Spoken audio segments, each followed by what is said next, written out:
पे you are open to be exploited by literally anyone and everyone who's on that road. तो हमने restaurant खोला, मुझे अपनी फैमिली तक को बताने का टाइम नहीं मिला. रेस्टोरेंट एक्चुअली परेशान करता है बाद, उसमें हमें रोज ऐसा लगा कि हमारा कट रहा है और ऐसे एकदम होलसेल में कट रहा है. But what you would like to know is that what flew, what picked up. So in middle of this madness, by the way, this was all parallel. We figured that we wanted to do SMS based services. हमने SMS gateway बनाया जो हमने telecom operator पे deploy किया. And जो telecom operator है वो सिर्फ वो वाली सर्विसेज करता है जो सिम कार्ड से चलती है. आपके जो भी ये ट्रांजैक्शनल मैसेजेस वगैरह आते हैं ये सब थर्ड पार्टी कंपनीज करती हैं ऑपरेटर की बैंडविड्थ यूज करके. तो we figured that business in between and ये सब साइड स्टफ चल रहा था. इनफैक्ट ये सिनेमा वाला जो कनेक्ट था ये भी SMS के थ्रू ही था क्योंकि हमने SMS सर्विसेज शुरू कर दी थी. एंड SMS सर्विसेज को उस समय लोग मार्केटिंग के लिए यूज करते थे और सिनेमा वाले लोग अपने कंटेंट की कॉलर ट्यून्स प्रमोट करने के लिए यूज कर रहे थे. हमने कजरारे जो गाना था उसकी जो कॉलर ट्यून थी, I think it was the most successful caller tune in this country. I think we made couple of lakhs just selling that caller tune through SMSs. तो हमारे क्योंकि बहुत सारी film companies were becoming customers for our SMS services, that's how I got connect to, you know, talk to these producers. These producers connected me to exhibitors because मेरा तो कोई cinema change में कुछ था ही नहीं और हमें कोई पूछ नहीं रहा था. मैं 1-1.5 महीना माथा मार के देख चुका था, किसी ने घुसने भी नहीं दिया. So we went through that route and of course got connected at the top. So 4th year, by the time we came out of engineering, we were done with all these experiments. We were absolutely on the journey of mobile value-added services, which was mostly SMS. 90% of our business was SMS. We were not doing SMSs or marketing SMSs. We were the back end. We were basically giving people technology to send SMSs and resellers who were selling SMSs in those days. And we continued with that. I ended up hiring 2 of my batchmates that year from college. मेरे 2 classmates थे. I hired them, like properly hired them. This was not really कि मेरा startup है आ जाओ. And I was also not a very pompous guy. तो मेरे college में सबको ये पता था कि ये कुछ कर रहा है. But I never used to talk about कि exactly मैं क्या कर रहा हूँ. I was not secretive. My friend circle of course knew. But I was not pompous. मेरा agenda वो नहीं था. I did not want to take a job. That I was clear probably back in 9th and 10th. I had nothing against job, just that I always wanted to build something. My adrenaline rush was creating, solving problems, creating solutions, being able to sell them to customers. So from 2007 to 2011, which was 5 years, I had this mobile value-added services company, which grew pretty large and pretty well. नाम क्या था उसका? It was called Techno Apex. ठीक है. उसके बाद? Yeah, 2009-10 में actually SMS spam in the country was at the peak. हम लोग भी we were doing a very healthy revenue, good side of few crores. So we were almost, we were under 10, but 7.5-8 crore revenue. This was back in 2008-9. We wanted to spread our wings now. हमारे लिए next level था that we can compete with an entity which is as big as a mobile operator, telco. What we did not know is that India में virtual network operator.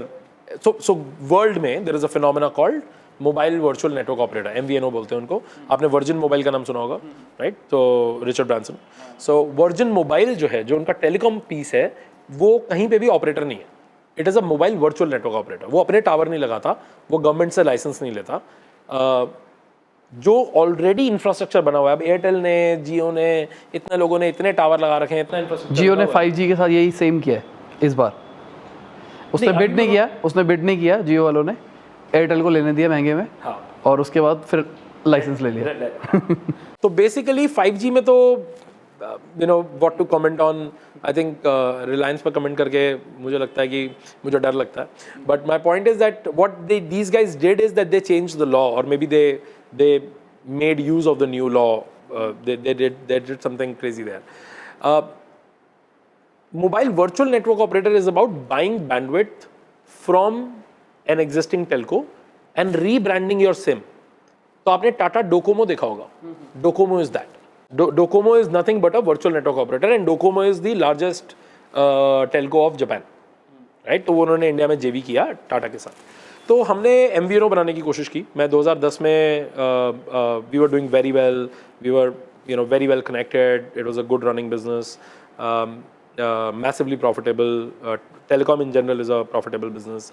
197 Paytm की parent company का नाम 197 Communication है. They were in the same business. In fact, they are still in that same business. 197 Communications जो backbone है, वो अभी भी telecom value-added services business करती है. And if I'm not wrong, last I checked, they were doing like 300-350 crore revenue with a 80 crore net profit. Oh no, not net. Maybe profit after tax, but quite a number. So हमने वो करने की कोशिश की and 2010 में काफ़ी मेहनत करने के बाद हमें एक दिन पता लगा कि यार MVNOs are illegal in India, क्योंकि हमारा जो टेलीकॉम अग्रीमेंट है, जो लाइसेंस अग्रीमेंट है सरकार से, उसके अकॉर्डिंग आप MVNO नहीं खोल सकते और वो 20-25 साल पुराना लॉ है. और तो मुझे बेसिकली इन अ नटशेल समझ आया कि अब मैं अपनी कंपनी के साथ जो नेक्स्ट लेवल पे करना चाहता हूँ, ये करने के लिए मुझे पार्लियामेंट में लॉ पास कराना पड़ेगा. तो मैंने बोला कि हो गया ये तो. एंड कभी कभी क्या होता है कि आप चाहे जितना मर्जी अच्छा कर रहे हो, पर काम तो दिल से चल रहा है ना, तो आप स्विच ऑफ हो जाते हो, right. I got switched off. I got switched off to the point कि मैंने बोला कि यार मुझे बिजनेस ही नहीं करना जिसमें सरकारी हस्तक्षेप हो या फिर जो भी रेगुलेटेड बिजनेस हो. Unless I can write the law, unless I can influence the law, unless I can lobby about it, around it, I would not want to do a business which is regulated ever in my life in any country whatsoever. See, country liberal हो चाहे conservative हो, सरकार तो सरकार होती है ना, और law regulation होती है. तो regulation is supposed to control you. And आप business के अंदर control नहीं होना चाहते, unless of course you are doing business of drugs or medicines. But आप you want to innovate. तो यार 2011 was the time जब मैं थोड़ा I was trying to figure out my new thing. I was very sure that this business is not something which I'm going to do for long. I was also not sure that I'm going to stop it, quickly. This was a cash cow. It was giving me enough money to think about, random other things. So I started investing in a lot of things. And one of the things I ended up investing was a restaurant. And it was just a random thing, right? कि ऐसा अभी आप तीनों दोस्त इकट्ठे ही काम कर रहे हैं? Oh नहीं. So यहाँ स्टोरी में थोड़ा ट्विस्ट भी है. So one of my designer friend, left as soon as we moved from services to product. Right? He left because almost 4th year में ही छोड़ दिया था. हाँ. And he was a BCom graduate. He was actually a Delhi University BCom graduate. मैंने बोला दोस्त का दोस्त था. This was not a direct circle. So वो तो वैसे भी graduate हो चुका था 1 साल पहले. So he left because he wanted to pursue something else. And this friend, the other friend of mine, he was my partner in telecom company, and we continued till 2011 mid. He left after we sold telecom company off. So we exited this company in June, July 11. कितने में हुई थी? So that was not a public, one, but we basically sold for a handsome cash. So हमारा ये अभी भी वो वाला टाइम चल रहा है जब टेक क्रंच नहीं पढ़ते हो आप, और आप ये 100x और 20x और ऐसी बातें नहीं. कितना x था वैसे? It was 7x of profit after tax, EBITDA. It was basically 7x of EBITDA, and we got few crores. It was good enough money. तो उससे 22-23 साल के ही हो गए आप? ज़्यादा हो गया ना, +4, 26. ठीक है. But see, fetish of take home money got settled long before, because आप in 2007-8 I was taking 45 lakhs home. तो आप कहाँ खर्चोगे? आप प्रॉपर्टी खरीद लोगे, आप गाड़ी खरीद लोगे, और फिर of course ऐसा भी नहीं है कि my family had any liability which I had to cover up. So technically all of that was my money. It was completely on my discretion, right? तो आपके जो बचपने वाले thoughts होते हैं वो भी किए, वो भी आप सब पैसे उड़ाने की कोशिश करते हो, वो भी कर लिया. पर वो सब करके आपको पता लगता है कि I think one thing which I've learned about money is that money is important. It is required to even bullshit. But it is spending money does not give you sustained happiness, unfortunately, right? मतलब आपको एक गाड़ी खरीदनी है और आपको बहुत मन है, आपके अंदर वो इच्छा बनती जा रही है कि मुझे ये गाड़ी खरीदनी है, आपने मेहनत करी, आपके पास, पर 99.99% चांसेस आर कि जिस दिन आपके पास उतने पैसे आएंगे जिस पे आप वो गाड़ी खरीद सको, one of the two things will happen. One, that your want will move by then. आप बोलेंगे कि ये तो शहर में सबके पास है, ये वाली चाहिए. और दूसरा, आप खरीद लोगे, आप खुश होगे. ऐसा नहीं है कि आपको खुशी नहीं होगी, आप अपनी अकम्पलिशमेंट के लिए भी खुश होगे, गाड़ी चला के भी बहुत अच्छा लगेगा, पर्सनल फील गुड में be great, but that's it. वो शॉर्ट लिव्ड है, वो रुक जाता है. उसके बाद रोज हाई नहीं आएगा उसका. मैं महीने बाद पूछूंगा कि और क्या है, तो यूल बी लाइक हाँ है, मतलब I am very happy about it, but that's all, right? It does not give you sustained high. तो आप वो सब करके देख लेते हो और आपको आई थिंक 2 करोड़ और 100 करोड़ में ना खर्चने में ज़्यादा फर्क नहीं होता. आपके थॉट्स होते हैं, जैसे हमारे मजाक के थॉट्स होते हैं, मैं आइलैंड खरीद लूँ. कौन खरीदता आइलैंड यार? कोई नहीं खरीदता आइलैंड. आइलैंड लाइबिलिटी है, एसेट थोड़ी है, राइट? आप आइलैंड प्रॉबेबली, अगर आपके पास मैं 500 करोड़ भी दूंगा तो तुम 300 करोड़ का आइलैंड नहीं खरीदोगे, है ना? मेरे को पता भी है 300 करोड़ में आइलैंड आता नहीं आता. But my point is that these are liabilities and you will not spend it unless of course you hit a gold mine where you are getting 100 crore a month. Then you probably have a different problem कि भाई ये पैसे को आग कैसे लगानी है. But you don't get that rush. तो आपके पास, अगर आपको मैं 2 करोड़ भी दे दूंगा ना डिस्पोजल पे आपके, जिस पर मैं आपको बोलूंगा कि यार तू ये खर्च दे, इसकी चिंता मत कर, जो भी आपके 100 करोड़ के थॉट थे वो आप 2 करोड़ में सेटल कर लोगे सारे के सारे, because that's too much money to spend. तो वो इशू, वो फेटिश नहीं था. I think when we exited the company, there were two beliefs, and there were two drivers rather, I would say. One driver was the fact that we did not want to continue telecom business. It's very, very clear. And people around me, including my family, was not very happy about it. They were like, you're stupid or whatever, you're out of your mind. You should not leave a cash cow. I understood where they were coming from. They were not wrong, right? Cash cow है at the end of the day. आप imagine करो, मैंने जो contract 2007 में sign किया था SBI mutual fund के साथ, वो 2015 तक एक्टिव था. हमारे बेचने के 4 साल बाद भी एक्टिव था वो contract. It is a cash cow for real. But point is that I wanted to save time. I did not do slavery. I wanted to run a business because I wanted my freedom. And now I'm finding that I have become a slave to that freedom. So I wanted to break the chains of that slavery. मेरे लिए वो cash cow उतनी ही बड़ी cash cow थी जितनी वो दिख रही थी, पर मैं उससे बंद गया था. मुझे समझ आ गया था कि यार my thinking is going to shrink from this point in time, because almost everything that I'm thinking has a regulation problem, has a approval problem, has a telco problem, has a new regulation issue, and अब मैं इससे बड़ा नहीं हो सकता हूँ. तो I wanted to cut that shit off, and I said the only way is exit. And exit में दूसरा ड्राइवर ये था कि exit में भी पैसे ठीक थे. तो हमारे लिए पॉइंट ये था कि यार ठीक है, somebody is giving us 3 years of profit, technically 7x of EBITDA है, but 3 years of PAT मिल रहा है. Take it, run far and run fast. So by that time ये रेस्टोरेंट, तो रेस्टोरेंट में जब हमने इन्वेस्ट किया था, that was random. जब मैं 2010 एंड में थोड़ा डिस्ट्रैक्टेड भी था, and I was trying to invest here and there. अभी एग्जिट नहीं हुआ था टेल्को का, एंड तो एक दोस्त रोज़ आइडियाज़ दे रहा था कि ये वाले रेस्टोरेंट का फ्रेंचाइज ले लेते हैं, KFC का फ्रेंचाइज ले लेते हैं, सबवे में इतना लगाएंगे, इतना मिलेगा, and this and that. And एक दिन बैठ के मैंने उसे अच्छे से ज्ञान दिया कि यार अगर रेस्टोरेंट खोलना ही है तो अपना खोल, कम से कम कुछ सीखेगा. सबवे मैकडॉनल्ड्स से कुछ सीखना थोड़ी देगा. you'll become a financial investor, and if you want to be a financial investor, why do you want to invest with McDonald's? You would rather invest in the property. It's better to own the land beneath McDonald's than opening McDonald's. तो वो discussion करते करते it led to a point where he said कि अच्छा तो अपना खोलते हैं, will you invest? And I said हाँ, मतलब ये तो मेरा ही आइडिया है, तो अपने आप को कैसे मना करूँगा मैं. तो I said हाँ श्योर, ये तो बहुत बढ़िया है. So, you know, we were very enthused about it, and हमने, you know, we got a consultant on board. हमें खाना बनाना नहीं आता था, but I'm a foodie. I love eating good food, and तो मेरे लिए इम्पॉर्टेंट पार्ट ये था कि यार एक तो ना रेस्टोरेंट सबको ओन करना बहुत कूल लगता है, मुझे नहीं पता what are your thoughts on that. जितने भी लोगों को मैं मिलता हूँ, मैं जब भी सबसे पूछता हूँ, हर कोई कहता है कि यार मैं कभी ना कभी जिंदगी में अपना रेस्टोरेंट खोलूंगा। तो मेरे को भी था कि यार being a restaurant owner is going to be very very cool. And एक कंसल्टेंट को बुलाया, उसने बोला कि don't worry, I will take care of all the dirty job, from constructing the restaurant to managing the team and vendors and all of that, we line up everything for you.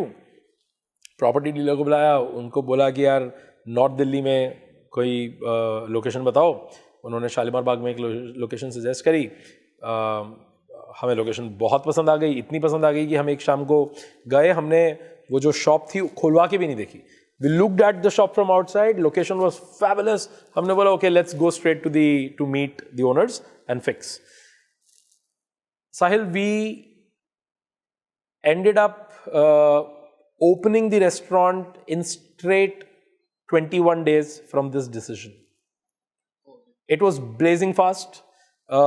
वो कभी-कभी जब मैं पीछे देखता हूँ तो मुझे लगता है कि the entire universe conspired to screw you when it wants to screw you. Restaurant was a very very bad screwing experience because restaurant is actually one of the toughest businesses I've seen. It is literally a 24/7 business. You're on your toes. Anything that can go wrong, it will. You are dealing in the wild. आपको पहली बार एहसास होता है कि road पे जब आप दुकान खोलते हैं किसी भी चीज़ की, चाहे आप बहुत बड़ा शोरूम खोलें, चाहे आप छोटा रेस्टोरेंट खोलें, चाहे आप चाय की दुकान लगा लें, रोड पे you are open to be exploited by literally anyone and everyone who's on that road. And आप अपने घर में जो मर्जी हो, बाहर आप you are in jungle, it's in wild. तो वहाँ पे जिस हवलदार से आप जनरली एज अ सिविलियन चलते हुए कि क्या है ये, वो हवलदार मालिक है रोड का, वो डंडा बजाता हुआ आता है तो सिर्फ चोर नहीं कांपते, साहूकार भी कांपते हैं। क्यों? क्योंकि उसके हाथ में लॉ है, क्योंकि वो डिसाइड करता है कि तूने ऑफेंस किया है या नहीं किया, which is a sad thing about our country और any country where the corruption is high. But I saw it for the first time. Because जब हम ये AC rooms में, fancy offices में, when we are typing our life away on laptop, हमें नहीं पता कि जिस रोड, हमारे नीचे वाली रोड पे क्या एक्सप्लॉयटेशन चल रही है। तो हमने रेस्टोरेंट खोला, मुझे अपनी फैमिली तक को बताने का टाइम नहीं मिला, क्योंकि इन द सेंस कि जिस दिन हमने डिसाइड किया कि हम रेस्टोरेंट खोलेंगे, कंसल्टेंट्स को बुलाया, 2 दिन में लोकेशन ओके हो गई, उसका एडवांस दे दिया, कंसल्टेंट पहले फिक्स था, उसने सारे इंटीरियर वाले लोग बुला लिए। और क्या होता है ना कि जब आप इम्पेशेंट होते हो ना, जब आपका एड्रेनलिन ड्रिवन डिसीजंस होते हैं, तो हमने क्या किया, हमने बेसिकली जो वो कॉन्ट्रैक्टर बुलाया, उसको बोला कि यार तू डे एंड नाइट 2 शिफ्ट में काम कर टू कंस्ट्रक्ट। पैसा उसने बोला 1.5 गुना ज़्यादा लगेगा, हमने बोला दिया। So this is raw riding on money, which was very stupid. When I look back, I don't really appreciate that enough. But I mean, appreciate it at all rather. But एक 7वें दिन जब वहाँ हथौड़ा लग रहा है और कंस्ट्रक्शन शुरू हो गई है, तब मुझे रियलाइज हुआ कि यार मैंने घर पे तो बताया ही नहीं है। एंड फिर सोचा कि छोड़ो यार, अब खोलने पे ही सरप्राइज देंगे। So actually we took our family to the restaurant on the day of opening. And family was hysterical because on one side they were like wow, and second on the other side they were like ki, what is wrong with your company? I said there's nothing wrong with our company.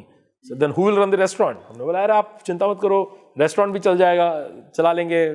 ये तो खाना किसी और ने बनाना होता है, manage कोई और करता है, रेस्टोरेंट ओनर रेस्टोरेंट पे थोड़ी रुकता है।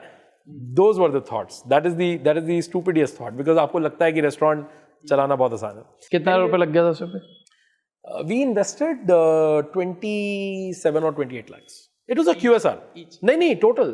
ये था शालीमार बाग में, this was basically a 300 square feet quick service restaurant. So packing, delivery and बहुत ही मतलब North Indian, pure vegetarian, North Indian. It was called Rasoi Express and it was an express outlet, right? So it was like packing, delivery and जो सामने counter था वहाँ पे there were few tables, but वो हमारा था नहीं, वो मतलब it was more like a makeshift arrangement की देख लेते हैं, experimental. 6 महीने बाद we converted that restaurant into a full dine-in seating, 80 seater. हमने बाजू वाला space लिया, reconstructed it, and once it was successful. But first 3 months it was far away from being successful. Restaurant business ना उल्टा है. जब आप business life में शुरू करते हो तो आपकी common wisdom क्या है कि हम शुरू करेंगे, धीरे धीरे customer discovery होगी, लोग आएंगे, खरीदेंगे, हम धीरे धीरे करके profit बनाएंगे, साल या 2 साल या 3 साल बाद हम prosperous होंगे. Restaurant business बिल्कुल उल्टा चलता है. जिस दिन आप शटर उठाते हो वो आपका सबसे हाईएस्ट सेल डे होता है. आप पहले दिन से पैसा बनाते हो, कैश में बनाते हो, सब कुछ बिक जाता है. My first reaction on day of opening was wow, ये तो किसी ने बताया ही नहीं कि ये तो इतना अमेजिंग काम है, इसमें तो कुछ करना ही नहीं होता. एंड पहला 15-20 दिन, इनफैक्ट पूरा महीना ही was honeymoon. We made 1.5 lakh net profit first month, which was not even imaginable in our wildest dreams. 25 lakh रुपए लगा के 1.5 लाख रुपए कहां मिलता है, वो भी मंथ 1 में.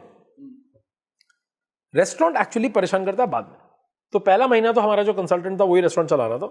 हम तो जाके बस देखते थे. We used to boss around, feel कि हमारा रेस्टोरेंट है. बट फिर हमारी महत्वाकांक्षा ने थोड़े पर उठाए. हमने कंसल्टेंट को दोबारा बुलाया, प्रॉपर्टी को बुलाया. हमने बोला कि दिल्ली में 10 लोकेशन मार्क कर और हम तुझे हर 2 महीने में एक रेस्टोरेंट खोलने का पैसा देंगे और 10 के बाद हम फ्रेंचाइज करेंगे और वर्ल्ड डोमिनेशन प्लान.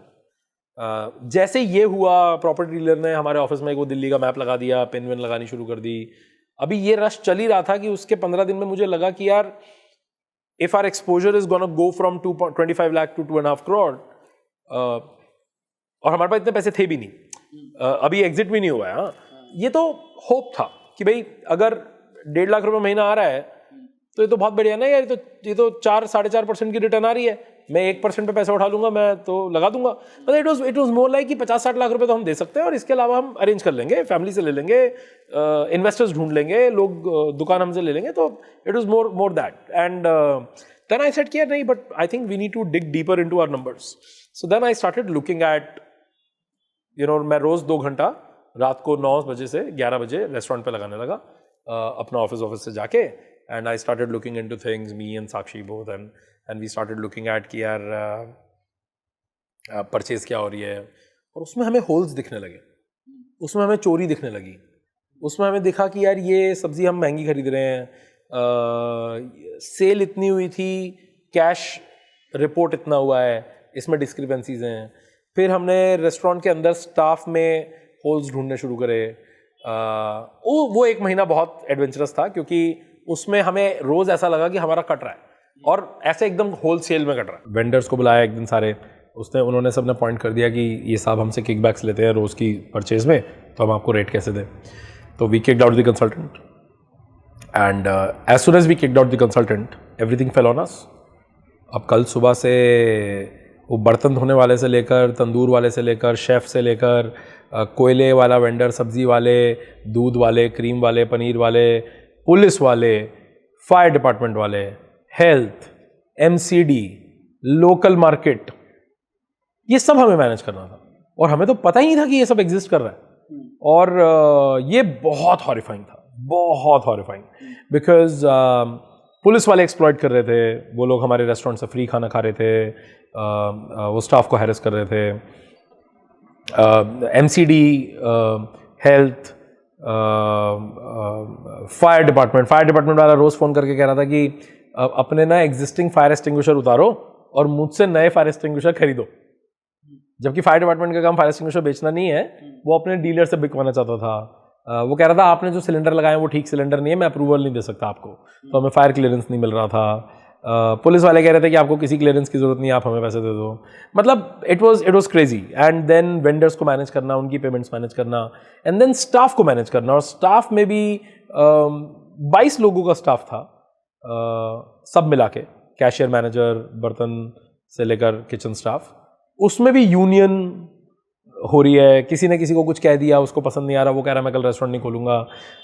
तो 1 महीना हमारा इतना खराब था कि हमें लगा कि यार ये हमने क्या कर लिया. और मैंने बोला कि this is it, 3rd month. And only good thing was there our food was very good. हमने शेफ बहुत अच्छा पसंद किया था, खाना आता था हमें. Our location was fabulous. तो रेस्टोरेंट जब रोज सुबह खुलता था तो सेल बहुत बढ़िया होती थी।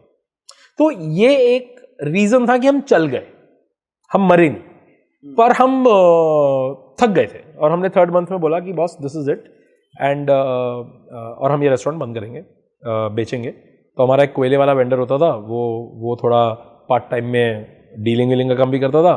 तो उसने बोला कि ठीक है भैया, मैं आपके लिए I'll get people who will buy your restaurant and अभी ये चल रहा था। तो इस बीच में आपको प्रॉब्लम तो सारी सॉल्व करनी है। तो मैं डिटेल में तो नहीं जाऊंगा, बट ये आप समझो कि मैंने पुलिस से लड़ाई करी, मैंने MCD हेल्थ इन सब से लड़ाई भी करी, दोस्ती भी करी, बहुत बढ़िया बढ़िया लाइफ लेसन सीखे। मतलब मैं सबसे लड़ लिया actually, because I was arrogant and I was arrogant for right reasons. These guys were asking for bribe. My restaurant was fully compliant. I had all the licenses. I was in a commercial center. I was not breaking any law, and I had money. And I was the white collar guy. I was the smart software company owner. तो मेरे वो सारे जो badges थे ना, वो सब एकदम they were arrogant as fuck. And पर फिर आपको ना जब थपेड़े पड़ते हैं तो आपको समझ आता है कि यार तू धुरंधर कहीं पे भी हो, जंगल में जंगल का कानून चलेगा। तो अगर तेरी महत्वाकांक्षा कानून बदलने की है तो उसके लिए पहले तेरे को जंगल में रहना पड़ेगा, उसके लिए भी जंगल का कानून सीखना पड़ेगा। तो आज today with these experiences I am a little better at these things in general. That means today if I will walk into a jungle, if I walk into a unknown territory, I will not walk as if I own the world or I know everything. I will walk with someone. I will make friends with them. I will go and ask them कि मेरे को छोड़ो, तुम बताओ कैसे होता है इधर, वो करेंगे, तुम्हारे वाला लॉ सीखेंगे, तुम्हारे वाले तरीके से काम करेंगे। और जब लॉन्ग इनफ कर लेंगे, जब रिस्पेक्ट अचीव कर लेंगे यहाँ के लोगों की, जब इसी लॉ पे तुमसे बेहतर खेलना सीख लेंगे, तो फिर लॉ बदलेंगे यार, फिर इंप्लीमेंट करेंगे, फिर इन्फ्लुएंस करेंगे लॉ को। तो I think we learn that. तो इस 3 महीने में इन सारे डिपार्टमेंट से लड़ाई से, 4थे महीने में इन सारे डिपार्टमेंट से दोस्ती तक की जर्नी कवर करी। रेस्टोरेंट शांत हो गया, स्टाफ के यूनियन को ब्रेक करने का नया तरीका सीखा, broke it for life, told a lot of other restaurateurs how to break it. क्या था वो? यार छोटी चीज थी, जैसे एक बार मैंने एक तंदूर में एक लड़के को डांट दिया because he was smoking right outside, like almost at tandoor. Restaurant के पीछे है, बट खाने की हाइजीन तो आपको रखनी है ना, you are not allowed to smoke. To restaurant off होने के बाद जो मर्जी कर। तो मुझे मैनेजर का फोन आया कि भैया ये स्टाफ कह रहा है कि आपने वो लड़के को डांट दिया था एंड कल रेस्टोरेंट नहीं खुलेगा, एंड पूरा स्टाफ कह रहा है। तो मैंने बोला कि अच्छा, आप इनको बोलो कि भैया माफ़ी मांग लेंगे, रेस्टोरेंट खुलेगा। अब manager was very very loyal and like नहीं भैया आप माफ़ी नहीं मांगोगे, इनकी ऐसी की तैसी। ऐसे नहीं यार, कोई नहीं, तेरे को रोटी बनानी आती है तंदूर में? ही सेड नहीं। तो ऐसे लड़ाई नहीं करते। अगर रोटी बनानी आती है तो लड़ ले, अगर रोटी नहीं बनानी आती तो लड़ने का कोई पॉइंट नहीं है। ऐसे कल बात करेंगे। And then I had a chat with a lot of restaurateurs next day asking कि भाई क्या करें। सबने मुझे फोरवॉर्न किया कि यार ये यूनियन बन जाएगी, ऐसे हो जाएगा, वैसे हो जाएगा, तू माफ़ी मांग ले, इनसे अटका मत कर। But somewhere inside I was like कि नहीं यार, मैं डर के बिजनेस नहीं चला सकता, ये तो बहुत मुश्किल हो जाएगा यार। So then what I did is, and I was also angry on that guy because I was now angry on extortion. This was extortion. So I was like boss, he has broken 2 laws now. पहले तो ये पीछे smoke कर रहा था, अब ये कर रहा है। तो मैंने पुलिस से बात करी क्योंकि पुलिस से दोस्ती हो चुकी है, और मैंने पुलिस वाले को पूछा कि यार क्या करें। मैंने बोला कोई ऐसा तरीका नहीं है जिसमें ये डर के रहे, इसको डर होना चाहिए ना, ये मुझे धमका कैसे सकता है। एक्चुअली समथिंग आप फर्स्ट प्रिंसिपल थिंकिंग के बारे में आपने सुना होगा, जब आप किसी चीज को जड़ से सोचते हो ना, बिना किसी एजम्पशन के, बिना किसी प्री कंसीव्ड नोशन के, तो आप बेहतर सोच पाते हो। तो मैंने पुलिस वाले से एक ही सवाल पूछा कि यार मैं बाकी सब बातें ठीक है, मैं एक बात नहीं समझ पा रहा, इस बंदे की मुझे धमकी देने की हिम्मत कैसे हुई? क्या कारण है that he believes that he can do this and he can get away with it? इसका क्योंकि मैं इनएक्सपीरियंस्ड हूं, ये तो 10 साल से अलग अलग रेस्टोरेंट में काम कर गया है। That means this shit works, that's why he is doing it. तो पुलिस वाले ने बोला कि हाँ, मतलब आपने इसका पेपर वर्क करा रखा है। ऐसा what is paper work? He said verification. इधर हम कहते रहते हैं कोई पुलिस वेरिफिकेशन कराता ही नहीं, ऐसे समझाओ जरा पुलिस वेरिफिकेशन क्या होती है। उसने बोला इसकी फोटो लगेगी, एक बहुत लंबा फॉर्म दिखाया उसने मुझे, फॉर्म भरेंगे, इसकी डिस्ट्रिक्ट, ताल्लुक, गांव, पंचायत, सरपंच, ये वो सबके नाम आएंगे, माँ बाप, पूरी हिस्ट्री ज्योग्राफी आएगी, और वो हमारे यहाँ से रजिस्टर होके इनकी पंचायत पे जाएगी, वहां से स्टैंप लग के आएगी कि ये आदमी फला फला हमारे गांव का है, हमारी पंचायत का है और आपके यहाँ काम कर रहा है। तो बोला कम से कम उससे ये होता है कि कोई चोरी चकारी करके नहीं भागेगा, बदतमीजी करके नहीं भागेगा। मैंने बोला दिस इज वेरी इंटरेस्टिंग, क्योंकि दिस रिक्वायर्स बिकॉज ये मेरे साथ साइकोलॉजिकल वॉरफेयर कर रहा है। भाई तनख्वाह तो उसको भी चाहिए ना, रेस्टोरेंट बंद कराने से उसको फर्क नहीं पड़ा, उसको उसकी जिंदगी फायदा नहीं होगा, तो वो धमका रहा है जिससे कि आई कंप्लाई। अच्छा ठीक, हम भी यही करते हैं। तो मैं पुलिस वाले को साथ लेके गया और उस लड़के को रेस्टोरेंट के पीछे पकड़ा। पुलिस के पास मैंने ऑफिशियल कंप्लेंट दर्ज करी और उस लड़के की पुलिस वालों ने लगाई पिटाई, प्रॉपर पिटाई, सारे स्टाफ के सामने। और उस समय पुलिस वाला अपना एक फोटोग्राफर लेके आया। मैंने पुलिस को अच्छे खासे पैसे दिए to do this entire thing, the right kind of money, photo खींचने का पैसा, पुलिस वेरिफिकेशन का फीस होता है वो सब। उसने एक काला कपड़ा टांगा, एक एक करके लाइन में आके सबकी side profile, right profile, front profile photo खींची, सबके अंगूठे लगे, हाथ लगे, पूरा फॉर्म भरा। ये 4 या 5 घंटे का प्रोसेस था, किसी को भी ऑप्ट आउट करने की इजाज़त नहीं थी। और वो सब करने के बाद जिस लड़के की पिटाई करी उसको हमने ऑप्शन दिया कि तुम्हारे पास 2 ऑप्शन है, एक तुम कल से यहाँ दोबारा से काम कर सकते हो, वेरिफिकेशन फॉर्म भरो, दूसरा आप आज तक के अपने पैसे ले जाके we can relieve you. And हमने स्टाफ को अनाउंस किया कि अगर आज के बाद किसी के मन में भी आया ये धमकी देने का कि आप रेस्टोरेंट बंद करवा सकते हो या यहाँ पे यूनियन करनी है, तो we are going to make sure that not only we are going to screw you here, we are going to screw it back to your गांव, and we are also going to make sure that you are behind the bars, even if मजाक में भी आपस में धमकी हुई तो। और फिर हमने अपने रेस्टोरेंट में नोटिस पीरियड अप्लाई किया। हमारे रेस्टोरेंट में बर्तन धोने वाला भी नोटिस पीरियड देता था गांव जाने से पहले और अपना रिप्लेसमेंट देके जाता था। And life was very very cool after that. So ये मैंने बहुत सारे रेस्टोरेंट्स के लिए बाद में करवाया, कि मैं बोला सबकी पुलिस वेरिफिकेशन कराओ सबके। एंड आई सेड कि यू डोंट नीड टू, आपको पिटाई लगाने की जरूरत नहीं है, उसकी तो अलग एग्जाम्पल था, but this is psychological warfare in a country which is heavily operating in mistrust, which is heavily operating in people are also not high integrity, authenticity is not there. कोई कभी भी भाग जाता है, कोई कभी भी छोड़ जाता है, पैसे लेके भाग जाता है, बिना पैसे दिए भाग जाता है। Employers are also bad, restaurants भी ऐसे हैं जो पैसे नहीं देते हैं। तो mistrust is going both ways. ऐसा नहीं है कि एक आदमी खराब है या स्टाफ खराब है। तो in a country where this is happening, if you actually try to work on areas where you also build trust and credibility, and you also make sure there is enough skin in the game and buy-in from the other party, your life is going to be, much more cooler. तो हमने उनको positive side भी दिया, हमने सबकी health insurance कराई, हमने सबका ESI PF बनवाया। As a result of that हमने बोला कि यार कोई बात नहीं, हमने तेरे से इतना पेपर वर्क कराया ना, तेरे को बीमारी हारी में कम से कम ESI हॉस्पिटल अवेलेबल है। तो हमने वो सब कंप्लायंसेस करी, and that actually made life beautiful. मतलब we ran that restaurant for 22 months, 2 साल, जो हम 3 महीने में बेच रहे थे। आप समझ लो 22 महीने तक हमने चलाया है और बहुत खुशी से चलाया है। 0 problems whatsoever from external parties, from staff, nothing। फिर बेच दिया। तो यार बेचा तो तब जब हमने प्रोसेस शुरू किया। सो बेसिकली रेस्टोरेंट जब हमने शुरू किया और रेस्टोरेंट में प्रॉब्लम्स आई 3 महीने में, जब हमने 4th month में ये एंडोर्स कर लिया। पहले 3 महीने ना हम उस मोड में थे, पहले महीने हम सिर्फ इन्वेस्टर थे, दूसरे महीने हम विक्टिम थे, तीसरे महीने हम एग्जिट करने वाले थे। तो अभी तक हमने ना एम्ब्रेस नहीं किया था रेस्टोरेंट को। हमने ये नहीं माना था कि ये हमारा बिजनेस है जिसको हमें चलाना है, मतलब हमारे ऊपर गिर गया है ये, हम बस अब इसके हाथ धोने किसी तरह। 4th month when all of this got settled, हमें रियलाइज हुआ कि we have already gone through the shit, what worse will happen, and restaurant is running fine, so why not learn from this।